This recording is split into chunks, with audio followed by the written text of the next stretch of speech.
Hello and welcome to the Queer Thesperience. I am your host, Casper Oliver. I am a bisexual trans masculine actor. I use he, him, and they, them pronouns. I am a voice actor, podcaster, murder mystery actor, and troupe director, and just whatever I can get my grubby hands on at this point, to be completely honest. And here I am joined by someone who I've had a few workings with before, but we've sadly never done a show together. If you could please introduce yourself, kind sir. Well, I am Ricardo Robinson-Shinall. I am a gay male who happens to be married to another man. My pronouns, I use all the pronouns, child. I am he and him and his, and I will answer the she and her and anything else. As long as you call me whatever you want to, as long as you don't call me collect. That's it. As long as you're nice about it, I'll respond. Okay, as long as you're nice about it. You can even call me the B word if you want to, but make sure when you say it with the proper inflection. Okay? The delivery is what's important here. Exactly.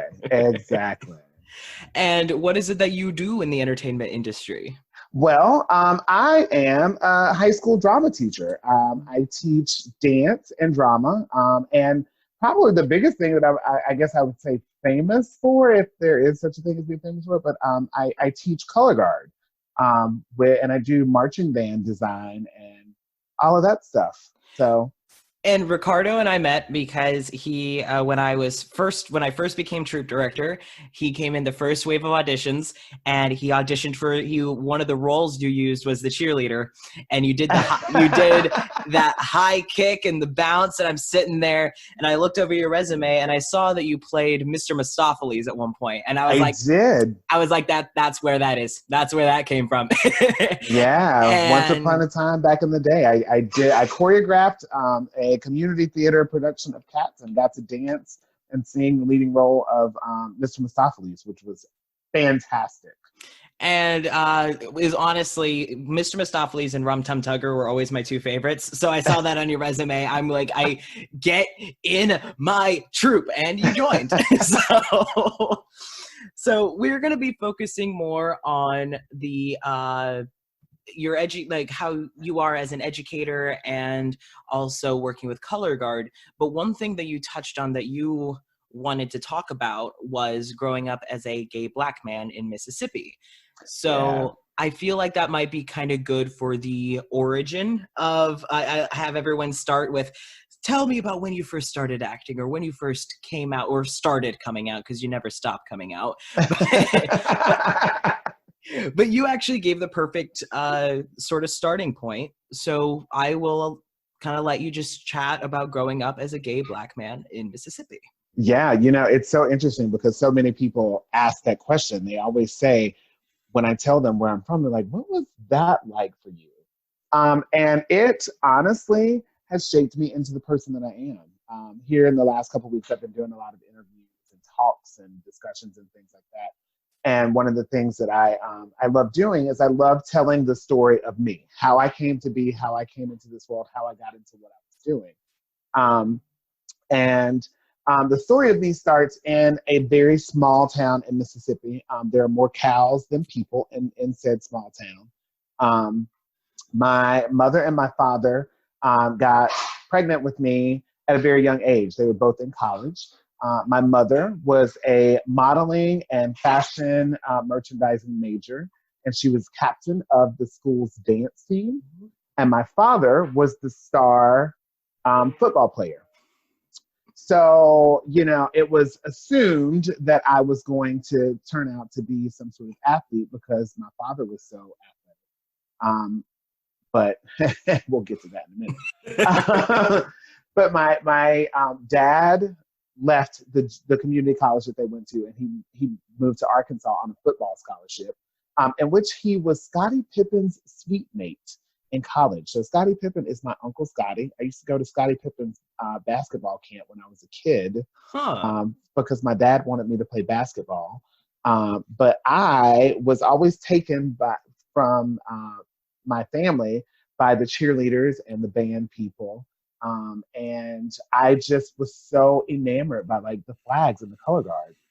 And the school was the University of Central Arkansas, and this was like the early 80s, like 1982, 83, 84. And they had a completely co-ed color guard. They had an all-female flag line and an all-male rifle line, and there was like 30 of them.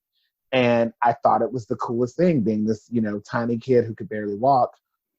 And so I wanted to do the flag thing. And so when all the other kids were playing basketball and football and all these other things, I was the kid that wanted to stand on the side and be the cheerleader. And then I wanted to do the halftime show.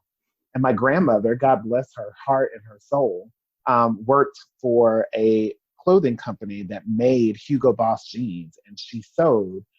So she would like just have scraps of fabric laying around, and she would take the fabric and cut it out into a flag shape and nail it onto a broomstick. And I would march around in the yard from sun up to sundown. They're literally, 30-something years, 35 years later, there's still spots in the grass that will not grow because I marched around in the yard with my little boom box, spinning my flag. And as I got older, back in the day, and this is going to date me, and I always feel so weird when I say this now because it's so far in the past, but back in the day, the marching band arranging companies, the companies that send out the actual music, they used to release tapes with all of the marching band songs that were available that year. And one of my best friends growing up, his dad was the junior college band director. He would just be like, here you go, here, take these. And I would take the tapes and put them in my boombox, and I would just start creating shows. I would take different songs and different themes, and I would spin and write choreography for them. I would design costumes. My grandmother taught me how to sew, so I would sew costumes for them. I would sew different flags for them. I even was doing the whole prop thing before props were big, which is how the whole theater thing comes into play with it. But I would paint and build props. My grandfather taught me how to build stuff. They were very adamant. They said, if you're going to do something, you're going to be the best at it, and you're going to know how to do every aspect of it. So my grandmother said, I'm tired of making flags for you. Sit down at the sewing machine. Let me teach you how to sew a flag.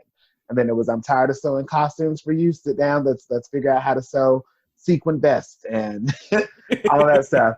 And every weekend I was with my grandparents, and we went shopping for stuff for me to make fabric, to make costumes and flags. And my grandfather would take me to the hardware store and buy PVC pipe and taught me how to build equipment and make props and things. And that's what I did growing up as a kid. I played with the other kids, but I really was just wanting to be a performer and get out there and do stuff. That evolved for me when I got to high school. I started doing show choir because we didn't have a theater program at my high school. We just had community theater in town. And because of show choir, I got to start taking private dance lessons. And I studied ballet and jazz and modern through high school. And the biggest part of my color guard journey is the fact that I wanted to audition to be in the color guard. And they told me that I was not allowed to be on the color guard because I was a boy. And this is a pivotal moment in life because I realized at that moment that anytime somebody tells me that I can't do something or that I'm not supposed to do something, because of the way that my family raised me, I'm going to do it, and I'm going to be the best at it that I can possibly be. So I was spinning circles around the girls that were in the color guard at my high school. Back in the day, I was already writing choreography. I've been doing it since I was 2 years old. Since I could walk, I was spinning the flag. So they kind of got wind of it, and they were like, okay, well, will you teach us this? Will you write this routine for us? And so every Saturday morning, they would come to my house at like 9 o'clock in the morning on Saturday, and we would spend the entire morning, and I would teach them their routines. And then magically, when they got back to school on Monday for marching band rehearsal, they had their show learned. And eventually we told the band director what was going on. And he said, okay, well, you still can't be in the color guard, but you can teach the color guard. And so I did. I taught the color guard at my high school. All through high school, I had a key to my high school my senior year so I could teach color guard camps. Dang. Yeah, I had an office there. And I taught them for years. And my senior year of high school, the junior college that is so infamous in all of these stories, the band director said to me, he said, I need someone to teach my color guard, and you're really good at this. And I had marched drum and bugle corps between my junior and senior years. And so I became the color guard director at that junior college. And I was the director for 10 years until I moved to Georgia. And the college kids had no idea I was actually still in high school. They just didn't know that they knew I was around their age, but they didn't realize that they never saw me on campus during the day because I was at high school, child. Yeah. So it just took off. I taught that program for years. I started teaching like a whole bunch of really, really good marching band programs in Mississippi. And it evolved from one school to another, and it was a stepping stone from one place to another. And I worked with the group that won a state championship, and no one thought that this particular group of people was going to win, really. And I'll be honest, I'll be open and honest to say this. It was a group of an all-Black marching band, and they won the state marching band championship, and people didn't think that that was supposed to be possible.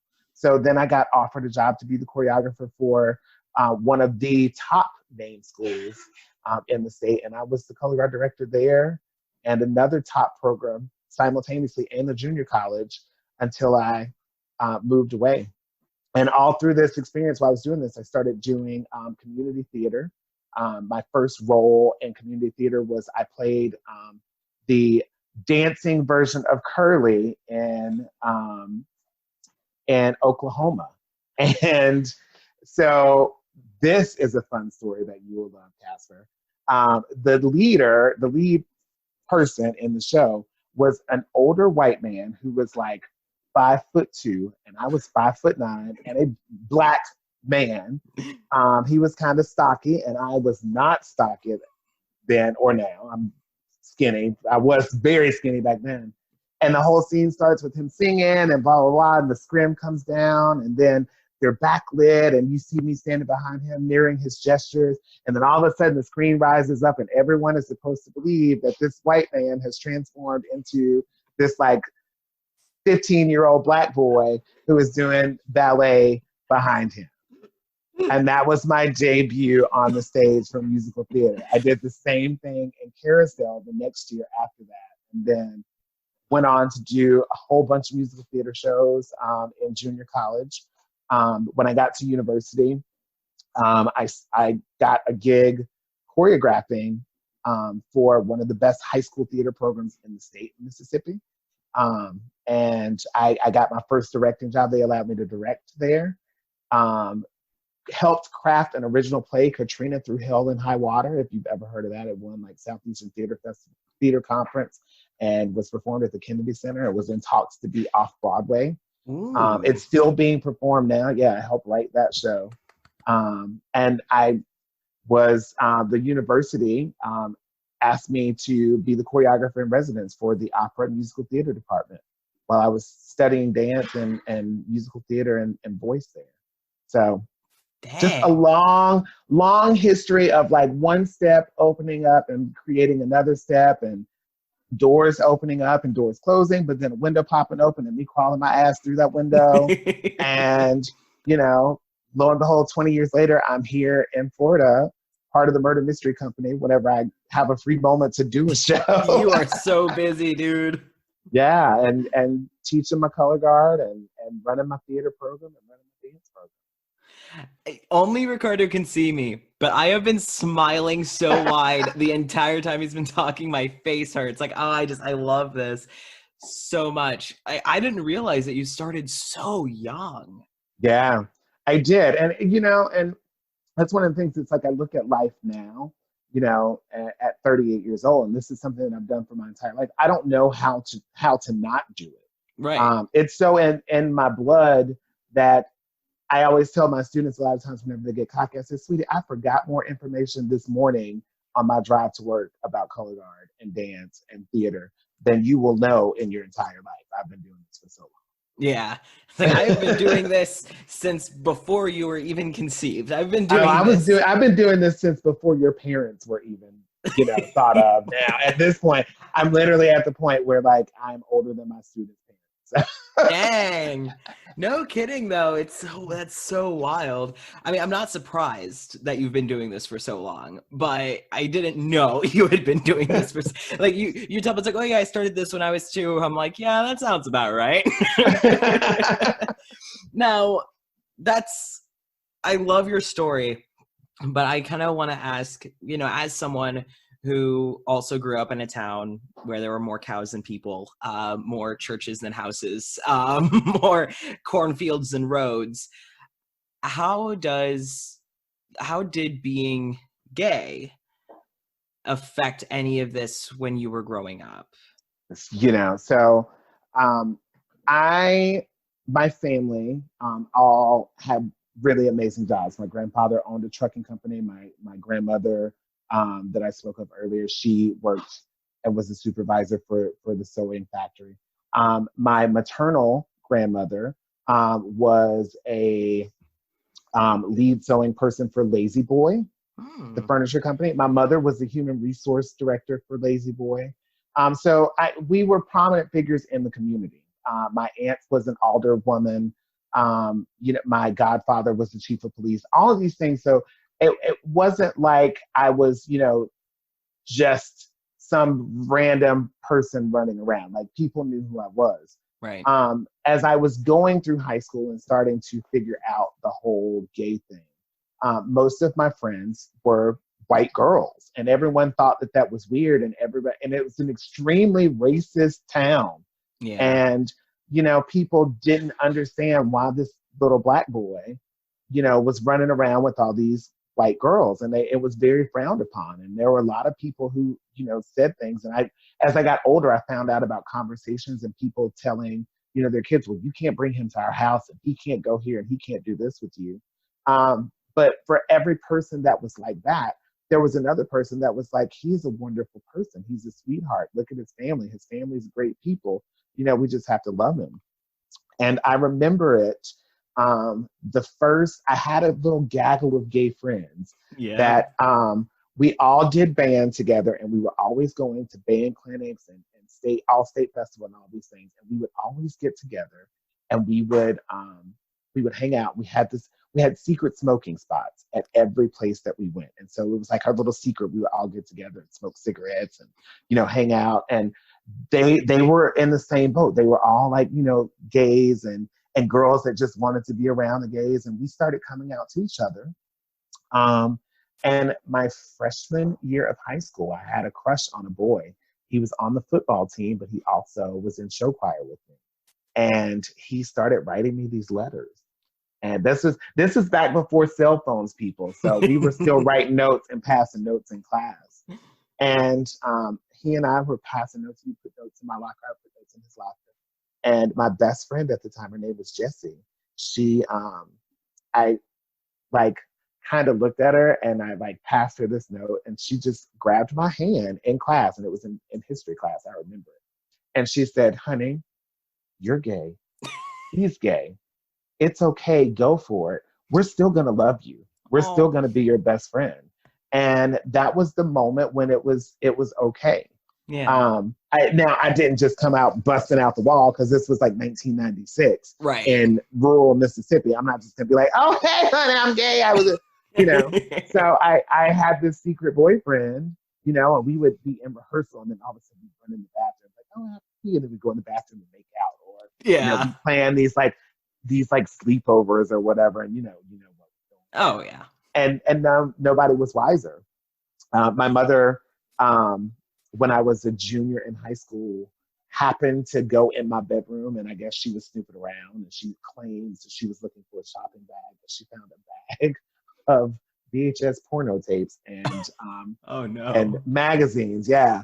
And she called me at my grandmother's house. She's like, you need to come home right now. Oh no. Like, oh my God, what's going on? And I got home, and I walked in my bedroom, and all the stuff was laying out on the bed. And I just looked at her, and I was like, and she goes, I have to go to work now. I'll talk to you later. And she walked out of the house and went to work. She was moonlighting as a 911 operator. Because this was when our town first got 911. This is in the 90s when the town got 911 service. Okay? So she was moonlighting doing that just to help out her friend who was the sheriff. And I was devastated. I up until that point, everything in my life from church, everything I had been told before was that being gay was wrong and that you were not going to be loved and you weren't going to have a family. And it was a very sad moment for me because at that moment, I thought that I was going to have to give up my family. And I just cried and I sobbed, and I was supposed to go to a party that night with friends and hang out. And, you know, the people who loved and accepted me and knew my secrets and all this stuff. And all I could think of was my mother's devastated and she's going to kick me out of the house.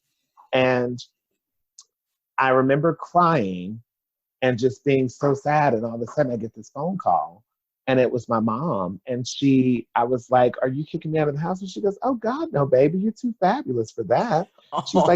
She's like, "I love you regardless." She was like, "I don't want you to be embarrassed. I don't want you to feel any kind of way." She said, "You always have a home with me. I will never tell you that you aren't good enough." And it was just a sweet and tender moment and open and honest with my mom. And that's the relationship that we have to this day. I mean, we had our issues. We had our fights or whatever every once in a while. But, you know, my mom, I like to say she is like the biggest hag. She is all the gay boys' mama. Everybody around there adopts her. They come out to her first, and she is always the person that, you know, tries to talk to other parents and you know, tell them, "Hey, it's okay. Yeah. It's fine." So that I had it easier than most people. I got picked on. I got gay bashed a couple of times, and we can talk about those gay bashing stories if you want to, because those are fun. Oh yeah. But you know, for the most part, there was a large group of people who loved and supported me and were there for me and kept my secrets and covered for me and walked through the mall and held my hand and did all of those things. And so life was not as bad as some people have it. Yeah. And I think that's so important to have, because the way that you're explaining your mom really reminds me of my mom, except there's a slight difference in the story. Is when I was very young, I realized, because, you know, I grew up presenting as female, and I realized I liked girls because of three instances that happened very close together. One, my great-grandmother showed me Chicago when I was way too young to see Chicago, but I saw Chicago. I was like maybe 7 when I first saw the movie Chicago. In fact, that was the first show I ever choreographed on my own. Oh, 1. Look at that link. Fantastic. 2, what a musical. Yes. And I didn't realize that the way that I was looking at the women was like the same way that I was looking at men. And then my other grandma started to show me old Audrey Hepburn films. And My Fair Lady, I crushed on both Audrey Hepburn and Jeremy Brett in that movie. And I'm like, can they get together and then like adopt me, like, please? And then my mom showed me Resident Evil with Mia Jovovich as the main protagonist. And her just kicking butt. And I'm like, and that was when I was like, oh, that's what this is. Okay. And so I was outed at school by an ex-boyfriend of mine. The whole school knew, and it was terrible, like absolutely terrible. But all the fellow queers, like when I was outed, other people who weren't out like came to me and were like, "Hey, hush, hush," but me too. And like I kind of got brought into that circle. But I came out to my mom. She was laying on the bed, and I went to her in tears because I didn't know how she was going to respond. And I was like, you know, "Mom, I got to tell you." And I told her that I'm queer. I was like, "I don't know if I'm gay or what, but I know I like men and women and da da da." And my mom sat there, and it was the most agonizing 3 seconds of my life where she just kind of looked at me. And now I know it's because she was thinking of what to say, because the next thing she said was, "Yeah, Alice is pretty hot, isn't she?" And then my mom came out to me as bi in the, like, just like Uno reverse card. She's like, "Me too." I was like, "What?"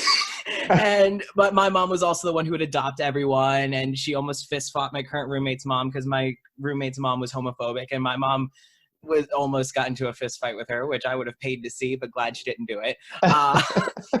And it's just so important to have that support Mm-hmm. and that encouragement. And when you said gaggle of gays, I'm like, every school has a gaggle of Yeah, gays. You just gotta look.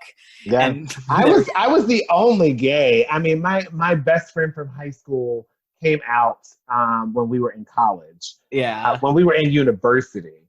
But I was the only gay. I just was surrounded by all of these really cool hippie people that were just like, "It's cool, it's fine." Yeah. My gaggle of gays actually went to like a couple of different like neighboring schools, so Yeah. we just convened on the phone. Oh yeah. Yeah. What's funny you mentioned that is when my first ever, I'm gonna use quote unquote boyfriend because we were like fifth grade, so whatever. But my first ever boyfriend, we bumped back into each other in high school, and I was identifying as lesbian at the time, and then he was like, "Oh, I'm gay," and I was like, "Oh, well, isn't that funny? You know that we're both queer."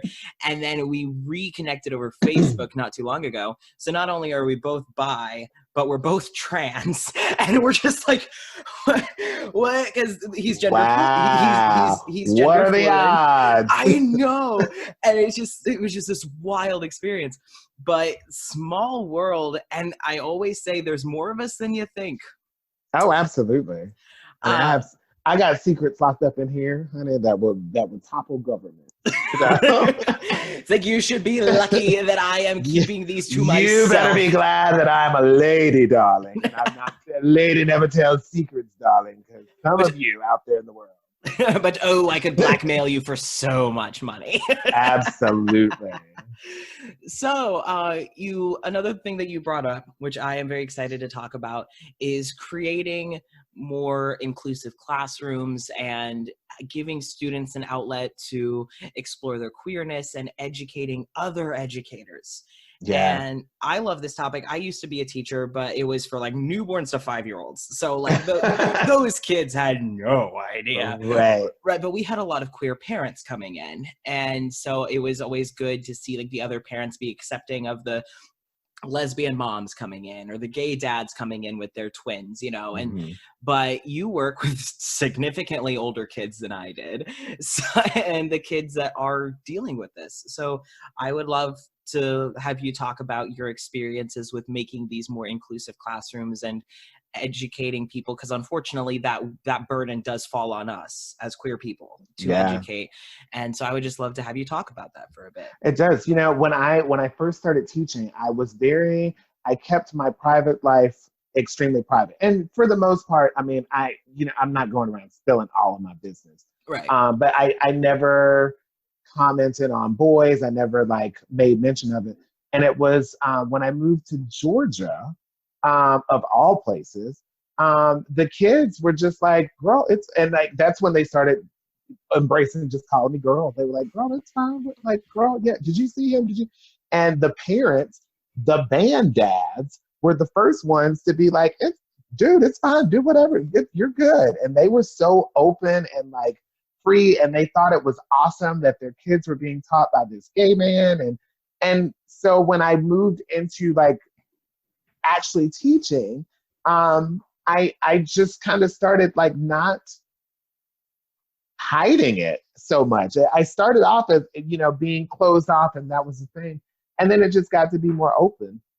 And to the point now where it's like, I mean, obviously I'm married to a man. My name changed 2 years ago to this hyphenated thing, and there's pictures of my husband up and all this, but one of the first things that started happening, and I started noticing there was like, okay, maybe you have to be like that person for people. Yeah. There was a student on my campus, and this was like my first year at the school that I'm at now currently, who was going through some, gender identity issues, and he identifies as a man now, but he does do drag. But at the time, he didn't know if he was trans.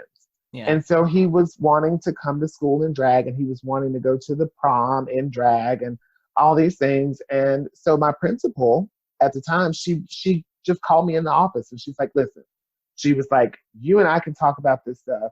She was like, I don't know how to deal with this. I don't know what I should do. And she goes, I don't want to be someone who makes this kid feel like they are not important. They're not seen. They're not heard. She's like, I want to make sure that this kid knows that whatever path they choose, you know, we're going to be here to support them. And I said, okay. I said, so we're going to address everything as if this is not the outside thing. The gay, the transgender, all that stuff, it's not it. We have to focus on what is going on with this kid and making sure that the kid feels comfortable. And we have to make sure that the other students around this kid understand that this is something that they're going through and that's okay. And we have to train the students to be leaders. Yeah. You know, and as an arts teacher, lots of our students are gay, you know, Oh, yeah. And lots of our, especially our boys, which is really odd to me, but I have a whole gaggle of like real live boys, like real live straight boys who look like boys, who act like the whole stereotypical, you know, cis man like thing, but they love theater. And so these kids all understand that sexuality is fluid. They understand that gender is sometimes fluid, and they embrace that, and they just tend to band together and take care of each other and make sure that, you know, people are calling people by the right pronouns, that, you know, we're not excluding people for something. And that's kind of the atmosphere that I try to keep in the classroom. A lot of teachers ask me questions about things when things come up. They're like, how would you handle this? And I'm just open and honest with them. I say, well, how do you think you should handle this? Yeah. Like, you know, like what would you do if this was the situation? But the biggest thing I will say, being a color guard instructor and being the color guard instructor where I am now, is that I tend to get the kids who flock to be in the program just because they know it's a safe place. I have boys that want to come and be in the program because they want to be performers and they want to dance and they want to do this. And then they might want to start dabbling in show makeup. Yeah. I have a kid right now who literally paints all the girls' mugs. He does all the makeup for the kids because he's so good at makeup. And he just straight up asked me, he was like, can I do the girls' show makeup too on my face? I said, baby, you do whatever you want to do. Yeah. I said, this is you. Ain't nobody gonna say nothing to you. And if they do say something to you, they're gonna have to deal with me. And you know they don't want to deal with me. And kids need that. Yeah, they do. And it took a while for me to understand being, and I say this because we are in the midst of the Black Lives Matter movement. So I'm one of 2 Black teachers on campus, and for years I was the only one. Right. And I'm the only one that's like out and proud and gay. It took one of my assistant principals and my former principal telling me, our kids need to see you. Yeah. Bring something to our campus, and our kids need to see that it is okay to be out and proud and gay and Black and strong and a man and this and that. They need to see these things. They need to see that it is normal so that they normalize it when they go out into the world. I got chills. I am so glad that you have that, because you hear so many times of people getting suppressed or people saying, no, you're too much. No, the kids don't need to see this because they'll confuse them and blah, blah, blah. But it's, which is like, yeah, the straight world really did a good job at confusing me. Yeah. Sure. Whatever you say, sure, Jan. But the fact that you have this platform and you have this area where you can be what's needed, you know, and that's kind of one of the reasons why this podcast is a thing, is to give the platform and to give the voices to, which I love. I love this so much. When you messaged me and we're talking about it, I was like, oh my God, this is the best thing ever. which really warms my heart. And I was actually inspired because, you know, when I was a kid, I've known that I'm queer since I was very young. And so when I was like my freshman year, I went to a tiny little tech school. It was called like Bloomington New Tech or something like that, where they were trying to make everything more digital and everyone did more computer learning because they were trying to be like get with the future, you know. And there was maybe 150 of us students and like 10 staff members tops, and we had an small child. Yeah. Like a class. yeah. I think one of my classes had like 10 people in it, you know, like, and that's not even the smallest school I went to. But we had an openly gay man who he was like the lab and library tech and I gravitated towards him, you know, because I was like, queer, same. So I gravitated towards him. And I was his lab tech assistant my freshman year. He was like, I like you. You're going to be my assistant. And with him, I established the school's first GSA club. And I was very open about it. We were putting up flyers, and one of the flyers got defaced at one point. And this is after years of me being bullied, like shoved into walls, shoved downstairs, you know, like I have scars from it. And so I saw it got defaced, and I had like enough. And so I took the defaced poster, walked into the lunchroom, and went to the person monitoring the lunchroom and said very loudly, hey, and like I made a stink about it, you know, in front of the entire lunch. And after that, one of the kids, a fellow freshman, came to me, pulled me aside. He's like, I got to talk to you. And I was like, oh God, is this the guy who did it? Is he coming to apologize? Like, oh, come on, really? No. And he pulled me over and he came out to me. And I was the first person. We had met maybe twice. And I was the first person he came out to because I was the first person he saw be not only queer, but also like putting my foot down. And I wasn't a teacher. I was a fellow student. But just imagining having a teacher, you know, being that and knowing like, oh, this is someone that I'm supposed to trust and look up to, and I can. And that's so important. So, and it seems like at least now you have a very good kind of rapport and community with your fellow teachers, and your students are really closely, you know, close knit. So how has this been with you being so big in like with Color Guard? And you being the coach with them, because you know you've gone off and done tournaments. I've seen your photos, which are so awesome.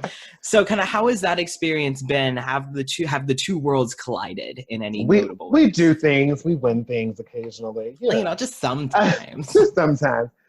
You know, it's like this. I will sum it up and tell you that when I first started teaching at the school that I teach at now, my kids called me mama.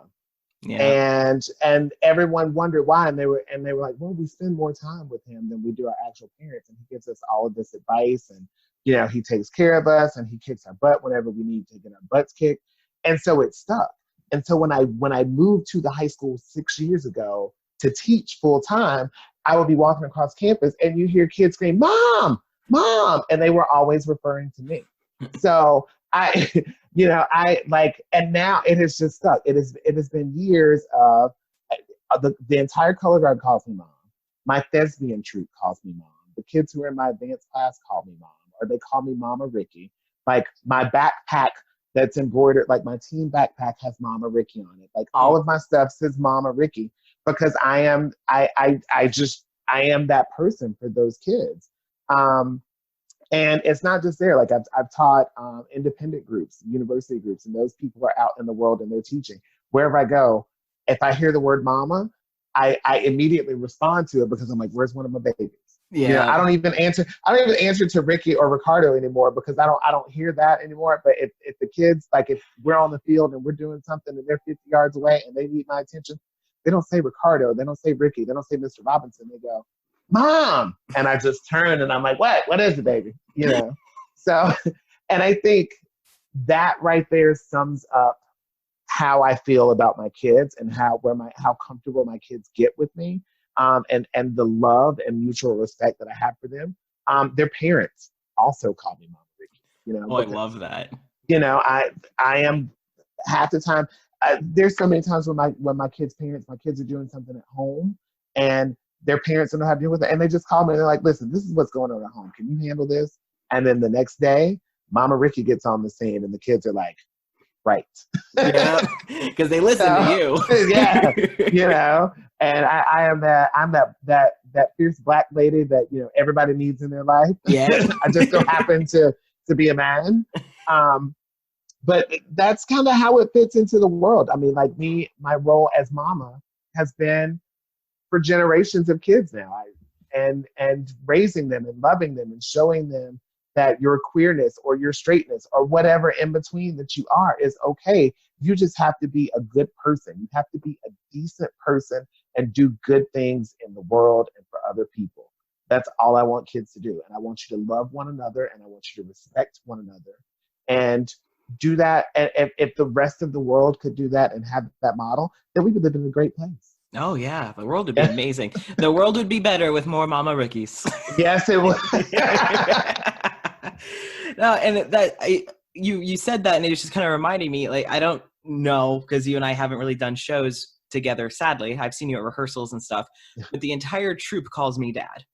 The entire either dad or grandpa, because some of them playfully call my assistant directors Tyler and Stephanie, who you've met. Mm-hmm. They call them mom and dad. So it's like, well, if they're mom and dad, then you're grandpa, because they're assistant director and you're director. And I'm like, I am younger than most of you, but okay, I'm your grandfather now. Oh, right. Right. Like, when you have that platform, when you have the opportunity, when you have the empathy and the heart for it, then you really need to be that person for others. Mm-hmm. And it comes more naturally to some than others. But the unfortunate circumstance is, especially with us in the queer community, and especially people like, you being a Black gay man, it's like we really have to step up and be that representation. Mm-hmm. Because no one else in the world has given it to us. And I understand, especially because I walk down the street and I'm seen as a man, and as like a white queer man, I know that I have the privilege of being like, hey, a little gay over here, and I'll be more likely to be listened to. I know that I don't have to fight as hard. Mm-hmm. And that pisses me off, because I'm like, no, like, none of us should have to fight for this representation. Right. And no one should have to fight harder than I have to fight, because the amount I have to fight is bull honky enough, Right. It's mind boggling, but it's the unfortunate circumstance that we're living in. But things have been slowly but surely making progress and getting better. At least I like to believe.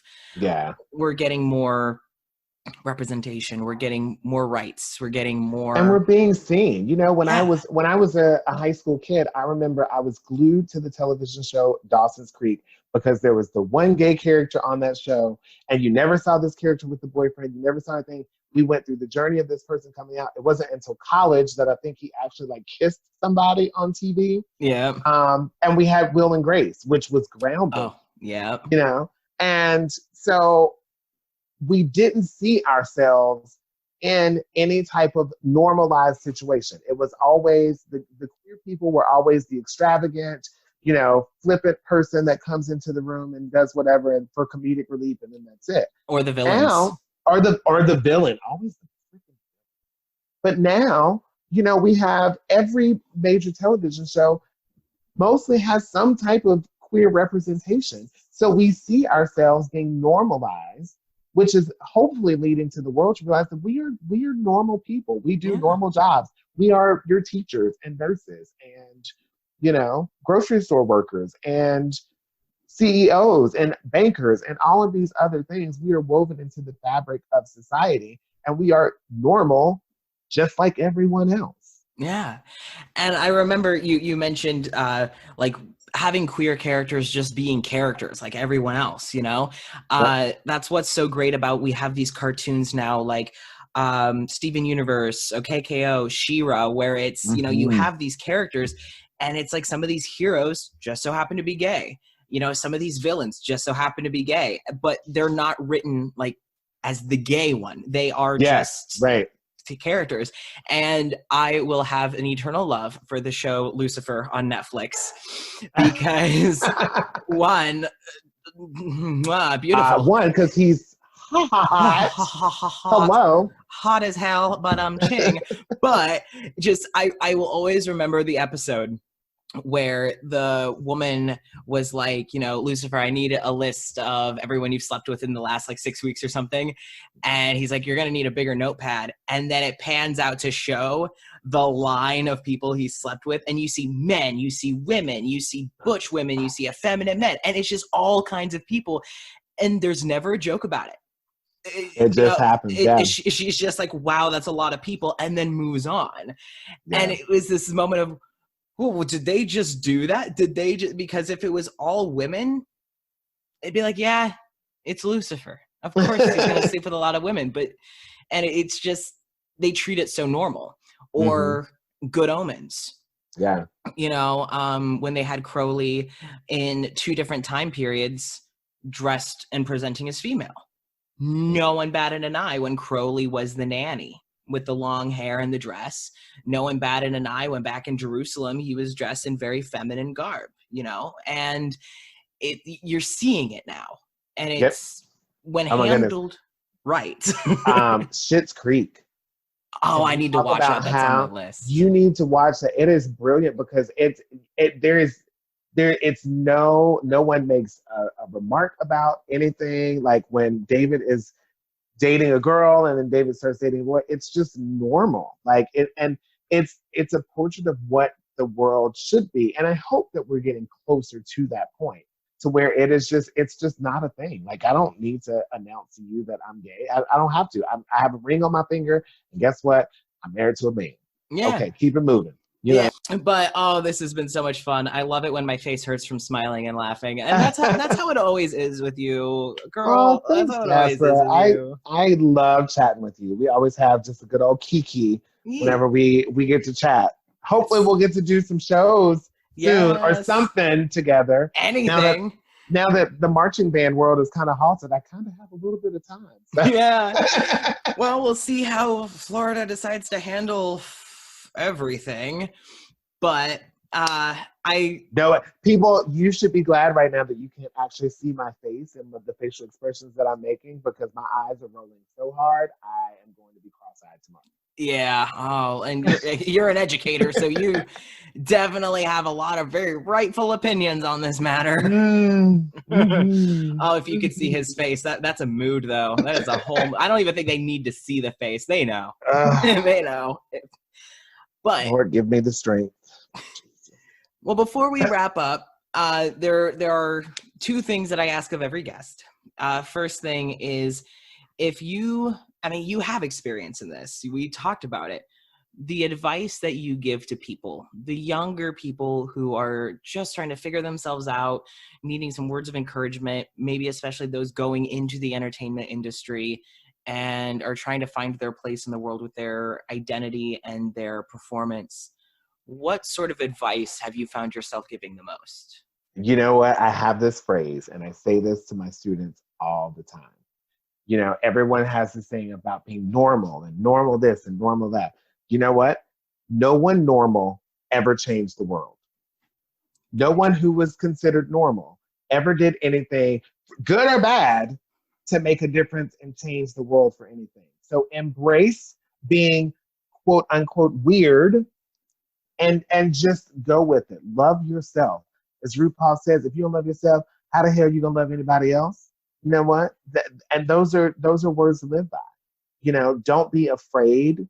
You are loved. If you feel like you aren't loved, child, shoot me a message on Facebook, honey. We'll pray about it. We'll talk you through it because everyone is valid and worthy and amazing and awesome. And don't ever underestimate yourself. And just to summarize what I said, no one normal ever changed the world. I love that. I'm stealing that because that is so true. Take it. It's so true. It's beautiful. And where can these lovely listeners find you on social media? Oh my goodness. I don't even know my own social media handles. So I never get on the Instagram. But you know, you can find me. My Instagram is, let's see, what is my Instagram? Oh crap. No, that's not it. It's Ricardo Robinson. Yeah, just Ricardo. Oh, Ricardo R. Robinson. My middle initial is R. So Ricardo R. Robinson on the Instagram. And I'll start trying to be on Instagram more.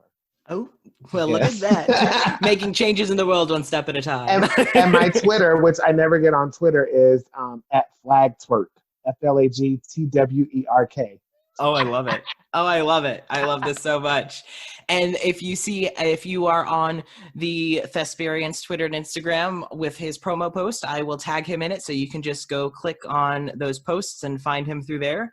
And thank you again. Thank you so much, Ricardo, for joining me today. Thank you for thinking of me. And I support this wholeheartedly. I love any experience to be able to sit down and talk and kind of bring my world, because it's performing art, and I cross in many genres, and so I love being included into conversations like this. And I definitely love any conversation where I can talk to kids about the queer experience.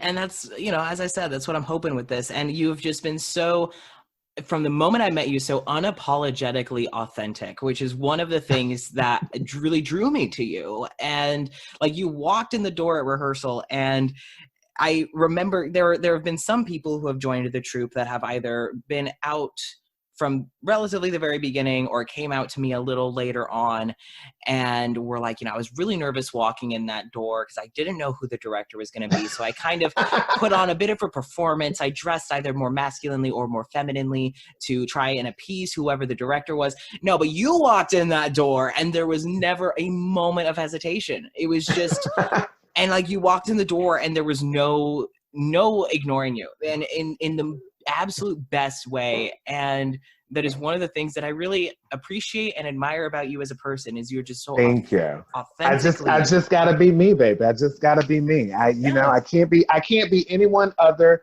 than who I am, and that's who I am, and I'm not gonna apologize for it. If you don't like it, girl, that's not my business. That's your business if you don't like it. Okay? Yeah. So, and like, if you're walking keep it moving. You're walking into an audition or job interview and you feel like you have to be performative, then do you really want to be there? Like, if you have to be performative about yourself and not just your role, like, exactly, you shouldn't be there. You don't waste your time. But thank you so much for joining. It's been an absolute pleasure. And to our listeners, if you are on the Twitter, the Instagram, Facebook, wherever, just search The Queer Thesperience. You will find us. We are slowly but surely migrating to everywhere you get your podcasts, and to every other Friday you can come and hear different guests come on and talk about their experiences within the entertainment industry and also within the queer community. And so this has been your host, Casper Oliver, with my lovely guest, Mama Ricky.